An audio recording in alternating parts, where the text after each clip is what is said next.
بسم اللہ الرحمن الرحیم۔ عزیز بچوں، آج ہم چیپٹر نمبر 4 کا متن قرآن پڑھیں گے۔ متن قرآن یعنی یہ قرآن مجید کی سلیکٹڈ آیات ہیں، ان میں سے وہ ایک آیت شارٹ کویسچن میں وہ سوال پوچھ لیتا ہے، 2 نمبر کا یہ سوال ہوتا ہے، وہ قرآن کا متن دے دیتا ہے اور اس کا ترجمہ وہ سوال پوچھتا ہے۔ تو ہمارے جو شارٹ سلیبس ہے اس میں 6 قرآنی آیات، پہلے 6 قرآنی آیات ہمارے سلیبس کا حصہ ہیں۔ پہلی آیت، یا ایھا الذین آمنوا اتقوا اللہ، اے ایمان والو اللہ سے ڈرو، وقولوا قولا سدیدا، اور سیدھی بات کہو۔ اے ایمان والو اللہ سے ڈرو اور سیدھی بات کہو، یصلح لکم، وہ سوار دے گا تمہارے لیے، اعمالکم، تمہارے اعمال، یعنی وہ تمہارے اعمال کو کیا کرے گا؟ سوار دے گا، ویغفر لکم، اور بخش دے گا، ذنوبکم، تمہارے گناہوں کو۔ کیا ہوگا؟ اے ایمان والو اللہ سے ڈرو اور سیدھی بات کہو، کیا ہوگا پھر اس کا فائدہ؟ وہ تمہارے اعمال کو سوار دے گا اور تمہارے گناہوں کو بخش دے گا۔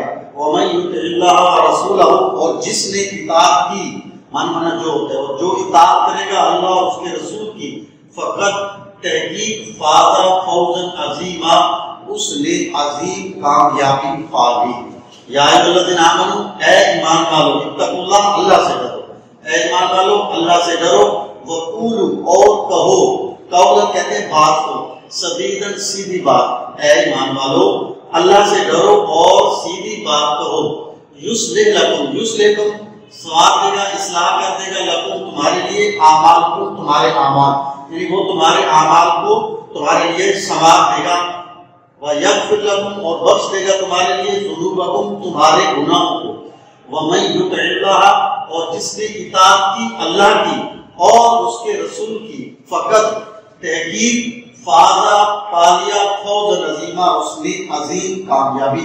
تو یہ پہلی آیت تھوڑی لمبی آیت بھی ہے، اے ایمان والو اللہ سے ڈرو اور سیدھی بات کہو۔ کیا کرو گے؟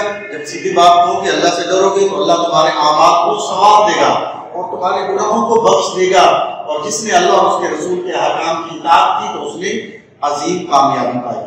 دوسری آیت ہے سورۃ احزاب کی ہے، لَقَدْ كَانَ لَكُمْ فِي رَسُولِ اللَّهِ أُسْوَةٌ حَسَنَةٌ، لَقَدْ تحقیق، کانا ہے، لکم تمہارے لیے، تحقیق تمہارے لیے ہے، فی رسول اللہ اللہ کے رسول میں، اسوۃ حسنہ بہترین نمونہ، تحقیق تمہارے لیے رسول اللہ صلی اللہ علیہ وسلم کی زندگی میں بہترین نمونہ ہے۔ زندگی کو آپ بریکٹ کے اندر لکھ دیں گے تو تحقیق تمہارے لیے رسول اللہ صلی اللہ علیہ وسلم کی زندگی میں بہترین نمونہ ہے۔ اسی طرح تیسری آیت، وَاعْتَصِمُوا، اور تھام لو، بِحَبْلِ اللَّهِ، اللہ کی رسی کو، جَمِيعًا، سب مل کر، اور سب مل کر اللہ کی رسی کو تھام لو، وَلَا تَفَرَّقُوا، اور فرقوں میں تقسیم نہ ہو جاؤ، اور سب مل کر اللہ کی رسی کو کیا کرنا ہے؟ تھام لینا ہے۔ اللہ کی رسی سے مراد احکام الہی ہے، شریعت اسلامیہ ہے، تو سب مل کر اللہ کی رسی کو تھام لو اور آپس میں فرقے میں نہ بڑھ جاؤ، تقسیم نہ ہو جاؤ، گروہوں میں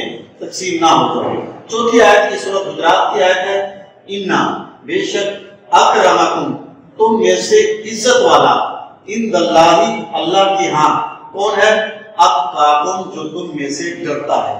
بے شک اللہ کے نزدیک تم میں سے عزت والا وہ ہے جو اللہ سے ڈرتا ہے، جو جس کے دل میں اللہ کا خوف ہوگا وہ اللہ کے نزدیک عزت والا ہے۔ اسی طرح 5ویں آیت، یہ چوتھا سپارہ یہاں سے شروع ہو رہا ہے، سورۃ آل عمران کی آیت ہے، لن تنالوا البر حتی تنفقوا مما تحبون، لن کہتے ہیں ہرگز نہیں، تنالوا تم پہنچ پاؤ گے، بر کہتے ہیں نیکی کو، تم ہرگز نیکی کی حقیقت کو نہیں پہنچ پاؤ گے، حتی، یہاں تک کہ، تنفقوا، تم خرچ کرو، مما، اس میں سے، تحبون، جو تمہیں محبوب ہے، جسے پسند کرتے ہو، تو تم ہرگز نیکی کی حقیقت کو نہیں پہنچ پاؤ گے یہاں تک کہ تم اپنی پسندیدہ چیز جب تک خرچ نہیں کرو گے۔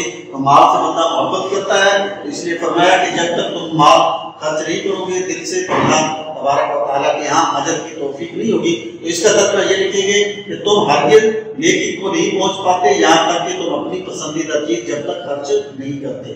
چھٹی آیت ہے، اِنَّ فِي خَلْقِ السَّمَاوَاتِ وَالْأَرْضِ وَاخْتِلَافِ اللَّيْلِ وَالنَّهَارِ لَآيَاتٍ لِأُولِي الْأَلْبَابِ، یہ ہم نے پہلے چیپٹر کے اندر بنیادی عقائد کی شروع میں پڑھی تھی۔ اِنَّ، بے شک، فی مانا ہوتا ہے میں، خلق السماوات والارض، زمین اور آسمان کی پیدائش میں، تخلیق میں، بے شک زمین اور آسمان کی تخلیق میں، واختلاف اللیل والنہار، اور رات اور دن کا ایک دوسرے کے بدل میں آنا، عدل بدل ہونا، لآیات نشانیاں ہیں لأولی الالباب، عقل والوں کے لیے۔ بے شک زمین اور آسمان کی تخلیق میں، رات اور دن کا ایک دوسرے کے بعد آنا، عقل والوں کے لیے کیا ہے؟ نشانیاں ہیں۔ ان 6 آیات میں سے ایک آیت شارٹ کویشچن کے اندر آتی ہے اور اس کا ترجمہ پوچھتا ہے، تو آپ نے ترجمہ لکھ کر انورٹڈ کاماز کے اندر اس کا ٹرانسلیشن، اس کا ترجمہ لکھنا ہے۔ 2 نمبر کا یہ سوال ہوتا ہے۔ یاد رکھیے جب بھی قرآن مجید یا حدیث کا ترجمہ کریں گے اپنی طرف سے الفاظ نہیں لکھنے، مفہوم بھی یہی رہے اور الفاظ بھی کوشش کرنی ہے کہ ایسے ہی ہوں جیسے واعتصموا، تھام لو، پکڑ لو، اس کے علاوہ کوئی لفظ استعمال نہیں کر سکتے، یعنی تھام لو اللہ کی رسی کو یا پکڑ لو اللہ کی رسی کو سب مل کر، ولا تفرقوا، اور تقسیم نہ ہو جاؤ یا فرقوں میں نہ بڑھ جاؤ۔ تو اس کے علاوہ اپنی طرف سے مفہومی ترجمہ بھی نہیں لکھنا، کوشش کرنا ہے جس طرح کتاب میں ہے الفاظ کا الفاظ لکھیں، اور قرآن مجید کا ترجمہ کرتے وقت عقل کے گھوڑے بھی نہیں دوڑانی۔ بعض اوقات انسان جو ہے اپنی طرف سے کچھ لکھتا ہے تو وہ فقہاء کرام کے نزدیک عقل کا باعث بن جاتا ہے کہ یہ 6 آیتیں ہیں جن کا ترجمہ ہاتھ بہاتھ کرنا ہے، اور جب آپ وہاں لکھیں گے تو انورٹڈ کاماز کے اندر وہی ترجمہ جو کتاب میں لکھا ہوا ہے اس کو لکھ دیں گے۔ تو امید ہے کہ آپ کو یہ سمجھ آ گیا ہوگا، اگر کوئی بات پوچھتے تو وہ بات پوچھ سکتے ہیں۔